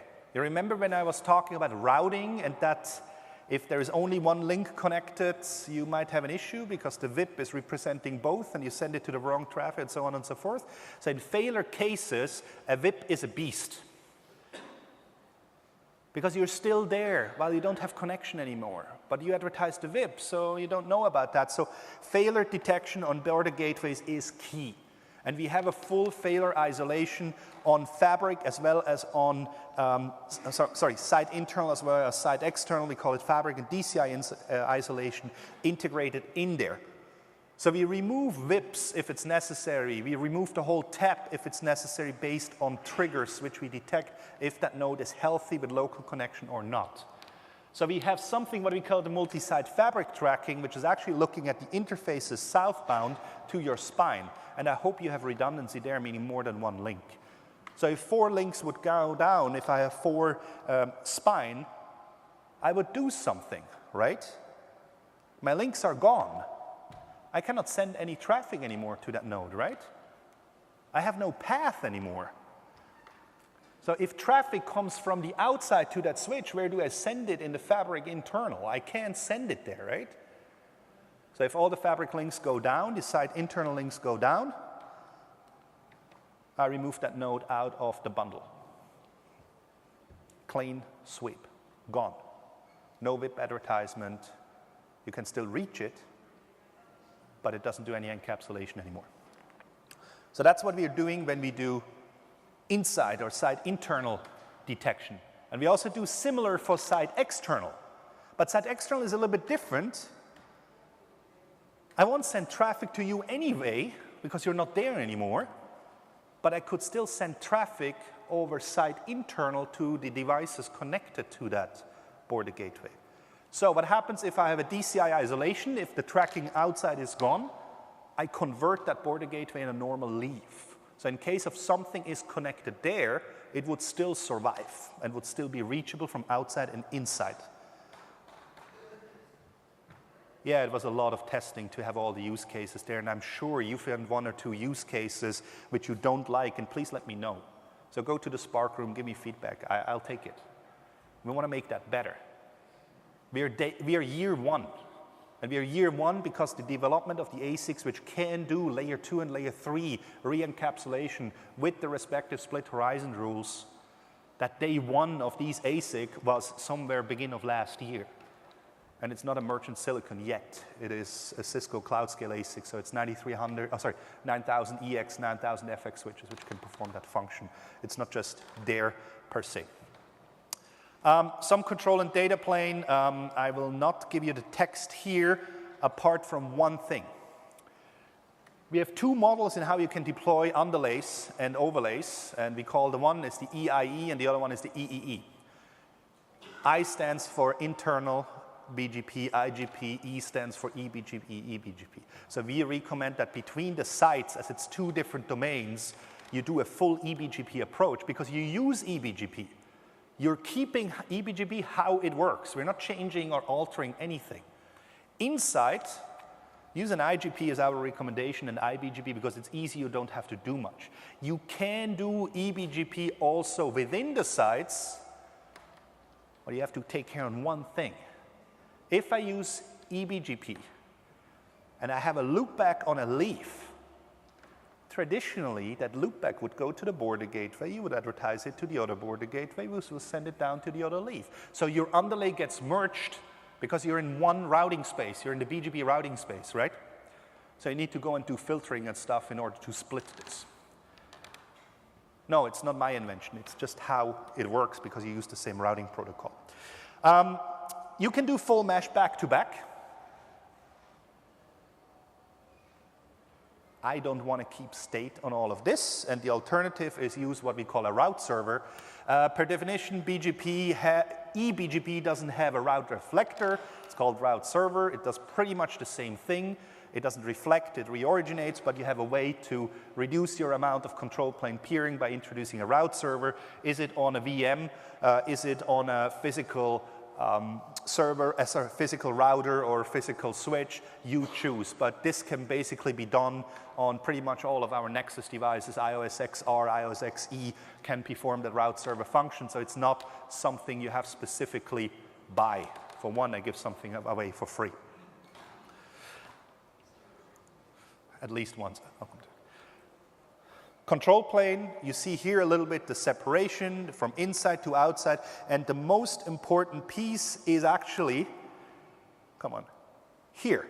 So when we look at the control plane at the route reflector in the one side internal, you see that host 3 and host 2 are actually not directly seen. You see they're behind 10.1.1.11. And 10.1.1.11 is the VIP of the local site. So it's completely hidden. I don't want to call it NAT.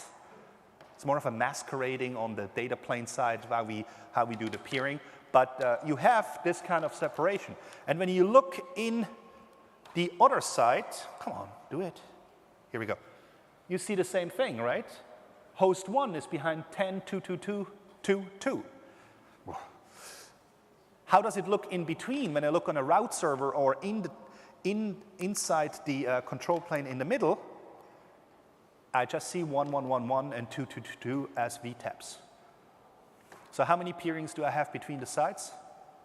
Basically one, right? A 1-to-1 in that case. I don't see any of the local VTAPs. I don't have to see them. So this is how the story works here, right? And from a data plane, decapsulation, re-encapsulation on ingress pipeline at wire speed. If you're concerned on latency, if you're concerned on recirculation, neither is there. As regardless if we decapsulate it or decapsulate, re-encapsulate, or just punt it through, it's the same pipeline, it's the same steps. We're not doing any shortcuts in either way when we put it through the switch. That's the intersite VXLAN data plane. So there's a tunnel in between. It's a tunnel which is there, which can transport all VNIs, layer 2 and layer 3.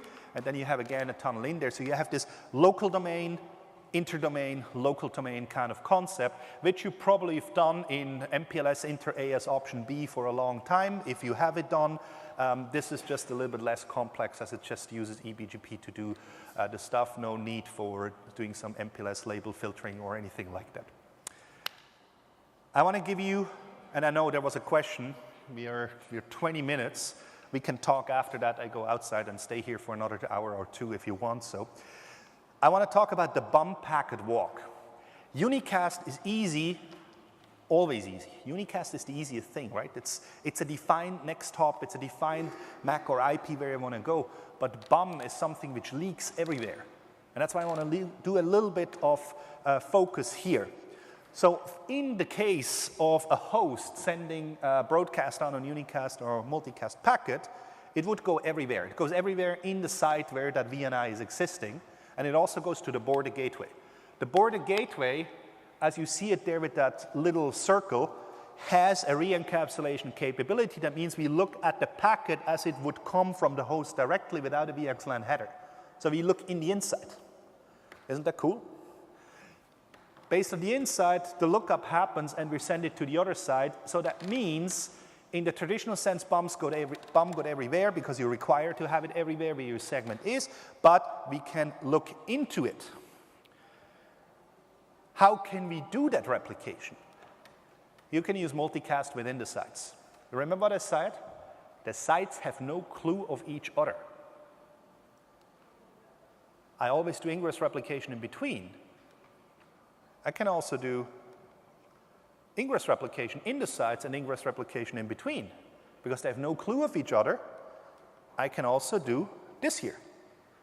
I can mix and match as I want. Rule number 1 is, between the border gateways, it's always ingress replication. What you have within the site, I don't care. This means if you use multicast, you have 2 individual multicast trees in the underlay, which is cool, right? Way less state if you go there. And in ingress replication with the somehow limit of 128 replicators, not Cisco specific, just general, you can now go beyond the 128 VTAPs, right? One side 128, next side 128, third side 128, fine. I can go way bigger. I can scale out. Do I want to go bigger? Your decision. Do I want to spread a broadcast domain across like thousands of taps? Your decision.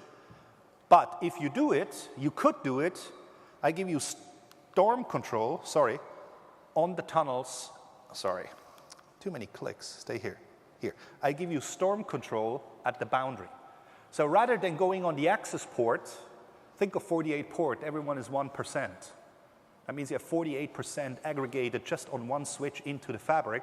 You have that by 2, and you actually have 100% of your 1% access switch accumulated all the way in the network. You can do that, but that doesn't protect your exit, because at the exit, it's a multitude of that 1%, right? So I give you an additional aggregate limiter up there for broadcast, unknown unicast, and multicast traffic, where you can even say, I don't want broadcast, or I don't want unknown unicast. Similar like what we did in OTV, we disabled unknown unicast just per se. Here you can put a rate on it, so if you have certain unknown unicast, you can decide to forward it versus not forward based on a rate. The rate is global right now. We're going to look into that and do it on a per VNI, so you can even do more granular control. As said, BUM is the most complicated thing. If you get BUM, you get bridging. If you get BUM, you get routing, because the only difference is the MAC changed from a hop by hop in the inner headers there. But this is how BUM works. Host 1 sends a broadcast, ARP, whatever it is. It's just a broadcast. So we treat it within the fabric local as a normal BUM packet, and the border gateway is participating in that site, in that fabric, and receives this. Now you see one is DF, the other one is not DF. Designated forwarder is only one, because if you have multiple, you multiply your traffic, right? Your broadcast traffic. So it's one. One will forward, the one who is DF, and the other one will drop. But he will receive it. It could be that there is a host connected there which needs that broadcast, right? So it drops it on sending it forward. It doesn't send it forward. And in addition to that, the gentleman up there, the border gateway 11, who is the DF, needs a little bit of a magic that we don't send it back, because we unpack it and repack it, so we lose basically where it comes from. No, we don't, because we have split horizon rules which are implicitly built there. So the whole magic of what we are doing is around re-encapsulation and split horizon capability. And you need to have a flexibility to do that, and that's the magic which the ASIC has to have. Re-encapsulation at speed and split horizon rules. And so here we do a split horizon rule, so we drop based on non-DF and we don't replay back based on the split horizon. So that's one thing. What are we doing next? We're taking that BUM packet and we use ingress replication, so we send it to both remote border gateway. Each of them needs a copy, right? Because we don't know who is the remote DF. We don't. Okay? So one of them is DF, the other one is not. One will forward inside the fabric, the other one will drop. He will drop on ingress. He will not take this packet because he's not DF. You remember when I said on the border gateway 12 on the bottom, we drop on egress? On the remote side, we drop on ingress because we don't need that packet. What we do is the BUM forwarder, meaning border gateway 22, will the magic, but before he will do the magic, he will make sure that BUM packet doesn't go back anywhere, right? It should not go back. Think of if you have loops, what would happen if we would not have split horizon rules like this? Okay, the BUM forwarder sends it internal. You remember what I said? If a border gateway is isolated on the DCI side, it behaves like a leaf. He behaves like a leaf and he gets the replication like a leaf. So we send it to border gateway 21, border gateway 20, in whatever BUM replication mode you have, multicast or ingress replication, unicast. And he will not send it egress. He will not send it forward, and he will also ensure that he doesn't send it anywhere else. So again, a split horizon rule. Has anyone counted how many split horizon rules we have? It's like 6. Normally you get 2 in the switch, right? So we send it also to leaf 20 in whatever replication mode you have. We decap and send it down, and at that point, that host 2 behind leaf 20 gets that broadcast.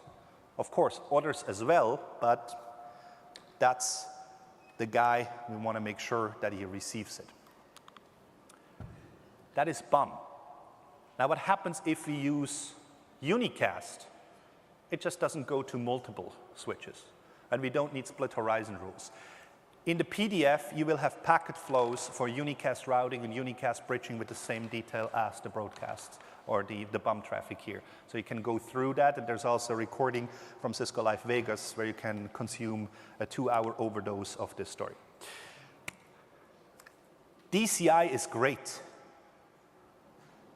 but fabrics are not isolated. You want to talk to the rest of the world, and for that you need external connectivity.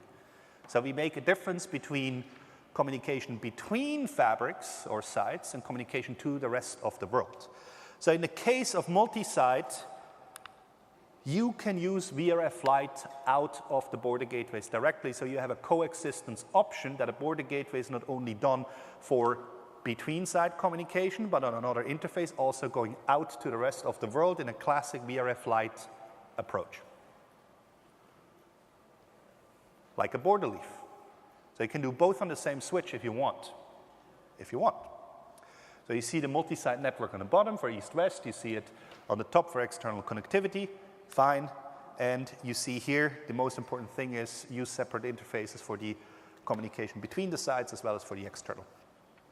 When you think of other kind of technologies which have been done for layer 2 interconnect, some of them were not even able to have layer 3 in the same edge device. So we made sure that we have that on day one. Another approach is you use what we call a shared border. When you think of having multiple sites within one physical data center, you probably want to have a common border leaf to go to the MPLS or to the rest of the world. So you can do that with VXLAN tunnels. You can use this shared border, which is basically a VTAP, an external VTAP, similarly configured like a normal border leaf, but he doesn't have individual VTAPs, he actually has border gateways southbound. So border gateway, again, is a VTAP, which is just a re-encapsulating VTAP. So we can build VXLAN tunnel from border gateway over the multi-site network, over the same links to a shared border, and then provide external connectivity centralized in that given data center. And you have a whole bunch of other variations if you want to, which is also in the 2-hour session being present there.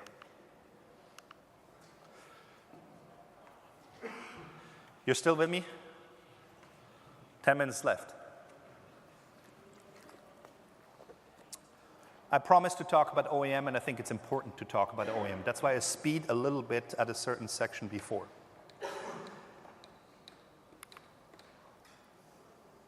OEM provides activity, tools, and standards. Sorry, OEM provides the processes and the related activities, tools, and standard in order to perform operational tasks. I should have read it instead of trying to recap it. There are two modes. One is what's called a proactive mode, and the other thing is a reactive mode. When you think of CFM, it's mostly a proactive mode. CFM, everyone knows CFM? Connectivity fault management, like a fancy BFD at a lower layer. Okay. The reactive mode is more responding or a troubleshooting tool, post-mortem tool, or a pre-mortem in the case of operation to define something out. We have a whole bunch of set of functions, and I start with endpoint locator, which is basically a database which tells you what MAC, what IP, what segment, when, and where. And the importance is there, when. When you look at the where, you can go to the router reflector, show BGP, whatever, IP, you get the next hop, you know where it is at that present time. In the world of host mobility, that might be just a second old, and you will not know about that. So you need to have the when, and that's where endpoint locator comes in there. The second piece is ping, and hand in hand with ping kind of goes the path trace. It's a kind of traditional network troubleshooting tools which we introduced. The last one is the proactive monitoring, which does more of an active fault management, and there's, for example, tunnel BFD or other kind of things which are in existence, and you will see more in that regards. What we have is what we call NG-OEM, or next generation OEM, for VXLAN. The feature is called NG-OEM, the documentation says VXLAN OEM, so I decided to use both terms up there. We have it on all our Nexus platforms, 5K, 7K, 9K, so all of them who are doing VXLAN, it's VXLAN specific function, and you have various methods on how to execute that. we made the decision that such OEM features are not very beneficial only on the CLI. You need also more structured interface or even graphical representation when you go into a network management tool. The first thing you want to be able to do is, where is my endpoint, right? Where is it? And is it alive? So you want to execute something like a ping. If you looked at the distributed Anycast gateway and you ping from an SVI, which has the same IP address on every switch, where will the response go? You don't know, right? And that's exactly the crux when you go into this distributed approach. But we have that function, which is ICMP-based NVE ping, which exists in the overlay and is sourced based on the overlay information. So you can do VTAP reachability, you can do endpoint reachability in the overlay. But it's an ICMP based, so it's a random path. So you have no clue if all paths of your underlay are present, but you can at least ping to start with. The other piece we have is a trace route. And the trace route becomes handy. Not only that in bridging you don't really have a trace route because it comes in and goes out, but it maps the underlay hops. It maps your leaf, spine, leaf, which the packet effectively goes. How you do that today when you just ping or trace route in the overlay? You see nothing, right? You see the overlay infrastructure, but you need the underlay infrastructure being imposed there. And for that, we have the NVE trace route. And the problem here is simply, it's again ICMP. You get the path it takes.